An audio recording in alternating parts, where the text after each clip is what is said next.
Hey, good morning, friends. My name is Dave Good, and I hope this Sunday morning finds you all in good health, contented, happy. You might want to grab your coffee because today is going to be a long one.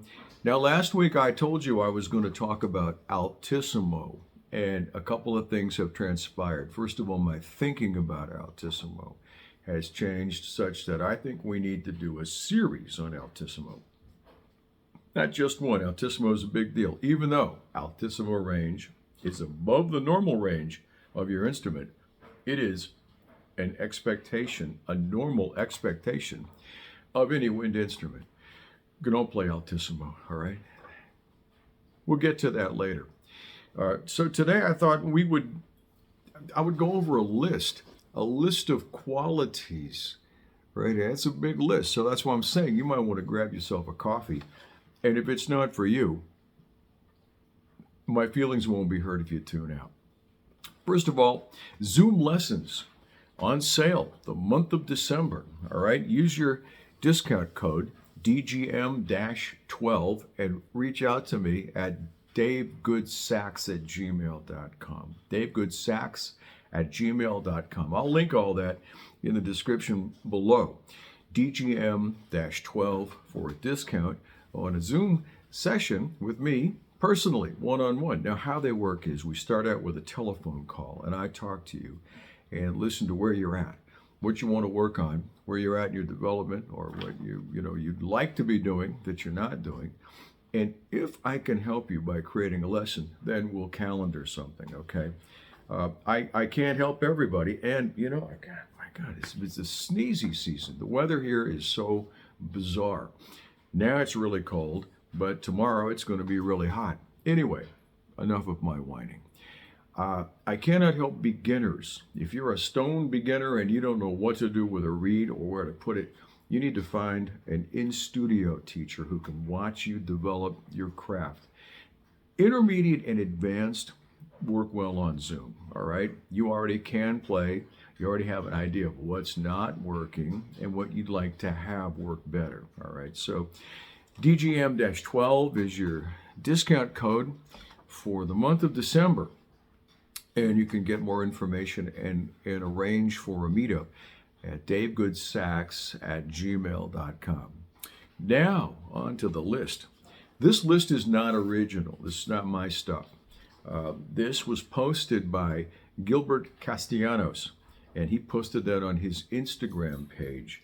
And Gilbert, if the name doesn't ring a bell, is a local trumpet maestro. Guy is brilliant, absolutely brilliant.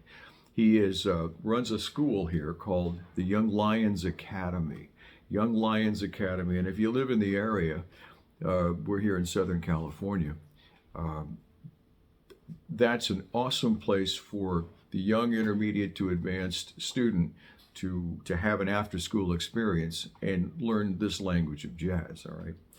Gilbert Castellanos, and he posted this. Now, I don't think that he actually wrote this. I think he borrowed it, so I think it was a cut and paste. But anyway, I'm going to give him the credit for it. Number one on the list, I'm sorry, oh my God, it's kind of gross to, have all these nasal problems online. But, this is a do-it-yourself channel, and I don't edit anything because I don't know how.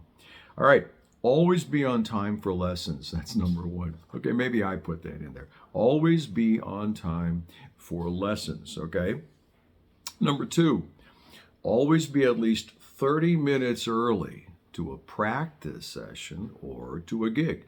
Now, again, this is going to delve into an area that those of you who are already performing or playing out want to know. You want to be this person, okay? And if you're thinking about getting your saxophone up and going out to a jam or something, or joining a band, keep them close, take them to heart. Number three, remember others are practicing as much or more than you. Worst thing in the world is to be in a band where you're the only person who practices, and so you show up on game day, so to speak, and everybody else is looking in their real books, because they didn't learn the songs, and you're thinking, that tells you a lot about the rest of the members of the band, all right? Or they have them on their phones on the music stand. I mean, they knew the gig was coming, right?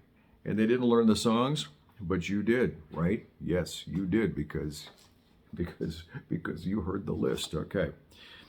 All right, number 4, your first pro gigs will come from your teachers and your colleagues. So, earn their respect.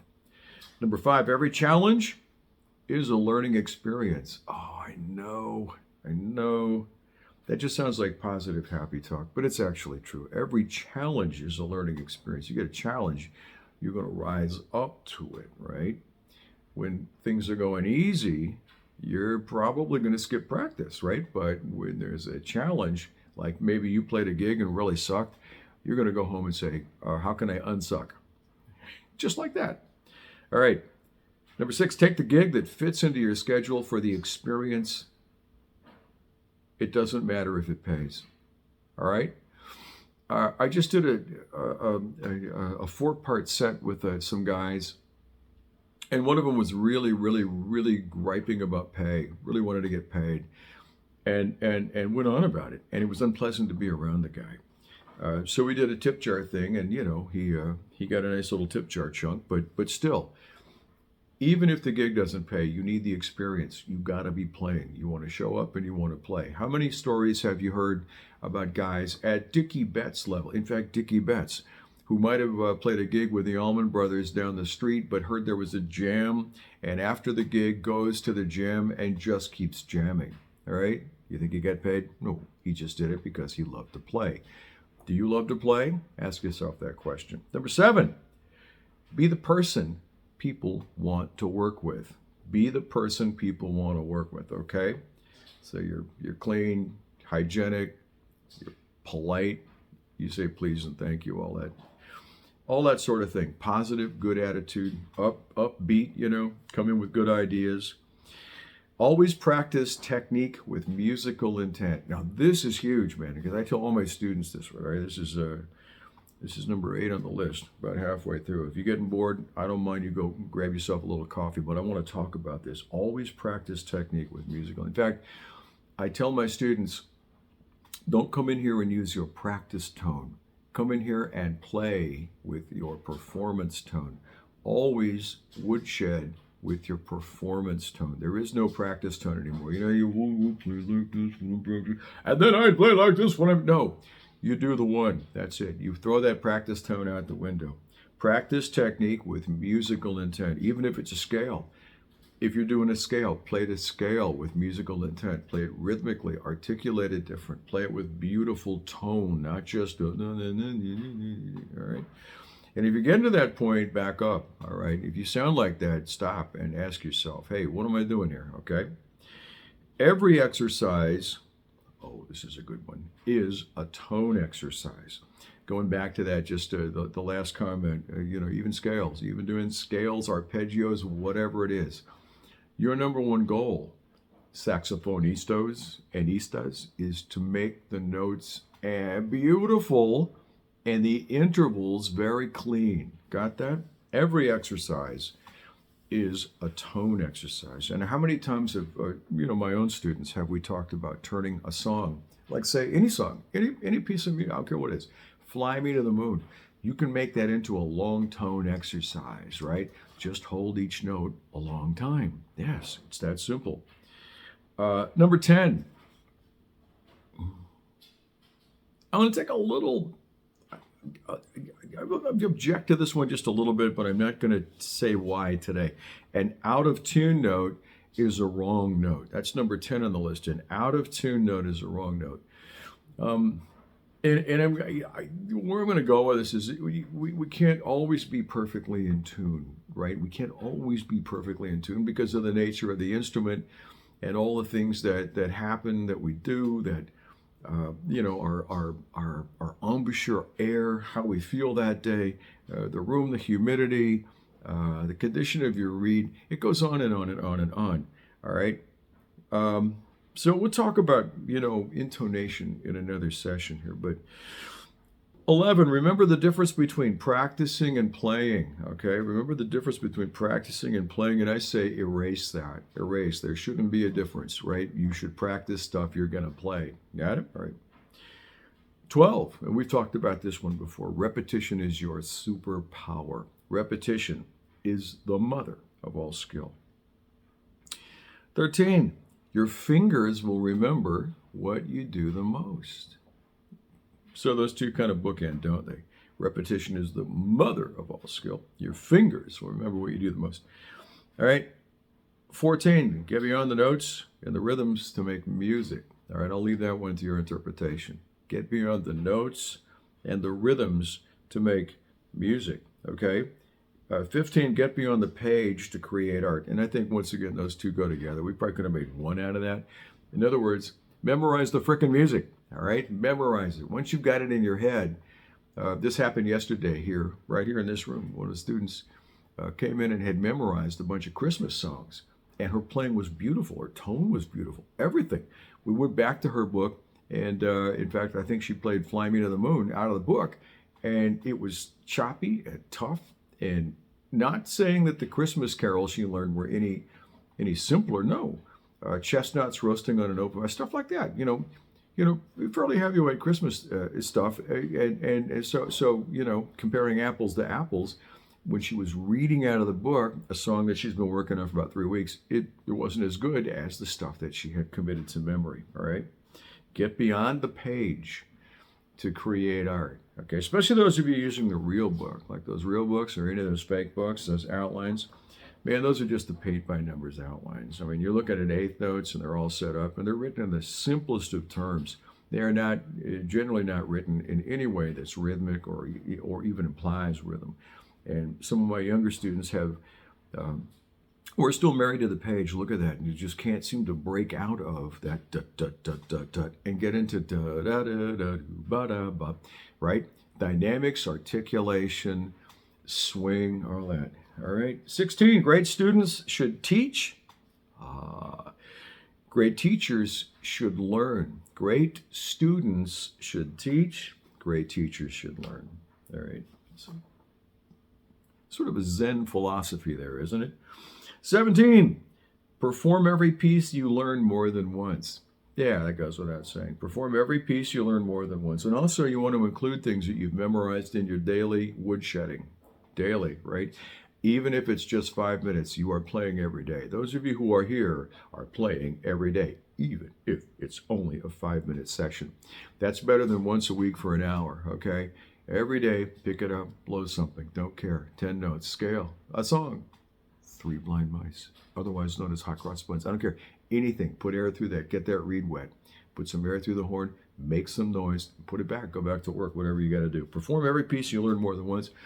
Likewise, if you've memorized, now I have, committed to memory probably just a silly number of songs. And I go over them. I'll go over the Cliff Notes version of them every time I sit down and shed, which, by the way, I'm not playing. I don't have the horn here. And therefore, I couldn't do the altissimo thing because I have a cold sore. Maybe you've noticed cold sores. What the hell are they about? Other than hurting, making your lip hurt, and screwing up your embouchure. What does a cold sore do? I have no idea. I will look for your comments in the comment sections below. Now, 18, this is a big one. Be humble, grateful, flexible, responsible, and open-minded. All right, this is important. This is all important stuff. I work in a group with a drummer, and the drummer probably doesn't get to play enough. The guy's deep into his 70s, been in a lot of bands. But even when the two guitar and bass player are trying to work out vocal harmony, he's sitting there playing drums.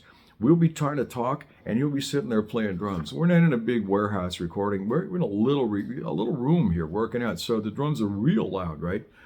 And I want to say something to the guy, but I keep thinking, well, maybe he'll catch on. Maybe he'll figure it out. But, working out parts, stuff like that, lay your instrument. If it's not yours to play, if you're not involved, don't noodle, okay? If you're in session with your teacher, don't talk over your teacher. Don't noodle. Ask questions. Be polite. All right. Same thing in a band. Good breeding, good mannerism, good comportment. Okay. When you are called upon to play your butt off. I could have said that a whole different way, but I didn't. Anyway, be humble that we get to play music. Be grateful that we get to play music. Be flexible. In other words, if they say, hey, the gig starts at 11, not 10, okay. Be responsible. And show up. That means, you have your neck strap, your horn works. You've actually gone, you're warmed up, you got good reeds, you got backup reeds, you got a mouthpiece and a backup mouthpiece, nonsense like that. I used to play with a guitar player. I played with several of them over the years, but just to give you an example, the guy would show up every week with a different guitar. He had a need for us to know that he had a huge guitar collection, but the guy wouldn't bring strings. And some of these guitars had been in the case and not played for a long time, so the strings would break, and he wouldn't have new strings, and so that would be the end of the session. Responsible? No, that guy wasn't responsible. And be open-minded, okay? Somebody says, "Hey, you know what? I'd like to try if this arrangement or that arrangement, or let's try this song or that song, right?" Yeah. I'm just listening to Ray Charles here. Modern sounds in country and Western music, right?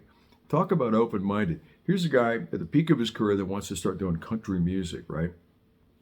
I know, an R&B gospel player that wants to start doing country music. And by God, he went to the moon on the charts with those records. Modern Sounds in Country and Western Music, Volumes 1 and 2.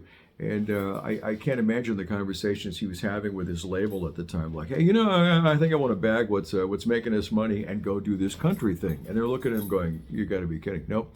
You got to be open-minded.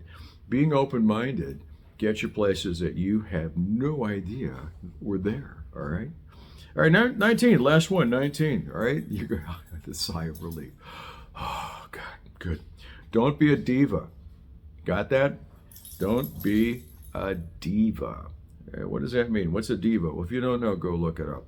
Don't be a diva. Yeah, that's those types are really hard to deal with on a bandstand. Those types, divas, are real hard to deal with, especially if someone says, "Hey, man, again, we want to be, 18 and 19 kind of feed each other, right? Be open-minded, be grateful, flexible, responsible, humble. Don't be a diva as well."